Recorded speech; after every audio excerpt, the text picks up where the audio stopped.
Dans le marathon que constitue l'examen du projet de loi de finances, la Commission du développement durable et de l'aménagement du territoire fait un point d'honneur à se saisir pour avis de la première partie du texte. Oui, je le dis, c'est un point d'honneur, car à l'heure où l'urgence climatique impose à notre société des transformations majeures, la vocation de notre commission est de proposer des idées neuves et d'éclairer notre réflexion collective à la lumière des enjeux de la transition écologique.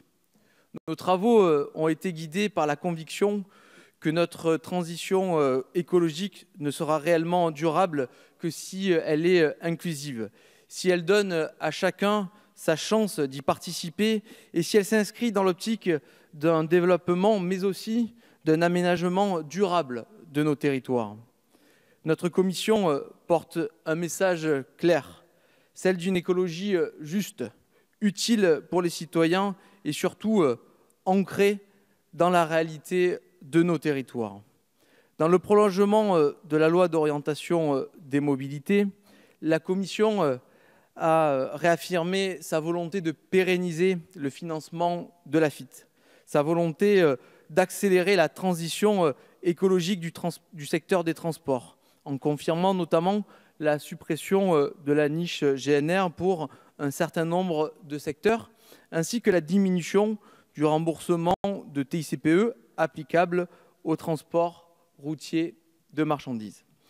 Cette transition, nous le considérons, elle est indispensable, mais elle doit être accompagnée. Elle doit être accompagnée avec l'aide des parlementaires. Les craintes exprimées notamment par le secteur du BTP et celui du transport routier sont légitimes. Elles méritent des réponses adéquates et Monsieur le ministre Le Maire, vous avez effectivement décrit tous les dispositifs qui ont été négociés et qui répondent à ces craintes. S'inspirant des orientations qu'elle a forgées dans la loi mobilité, notre commission a tenu à être force de proposition pour accélérer la transition du secteur.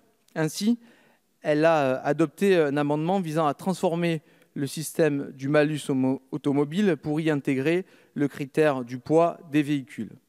Confirmant l'engagement du président de la République de transformer le CITE en prime, notre commission a exprimé une position que je citerai d'ambitieuse en faveur d'une rénovation recentrée sur des travaux de rénovation globale et performante, permettant, en combinant certes plusieurs gestes, de maximiser l'efficacité énergétique des travaux.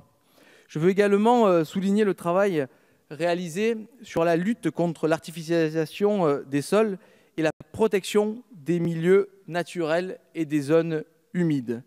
L'altération sans cesse accélérée de notre biodiversité constitue une menace non seulement pour la faune et la flore, mais aussi et surtout pour l'espèce humaine.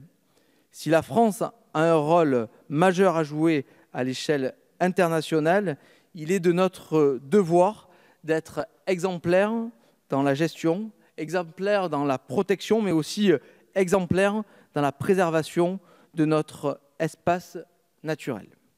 En conclusion, notre commission se félicite de l'engagement du gouvernement de présenter dès l'année prochaine un budget vert. C'est une avancée importante et disons-le, la France est pionnière.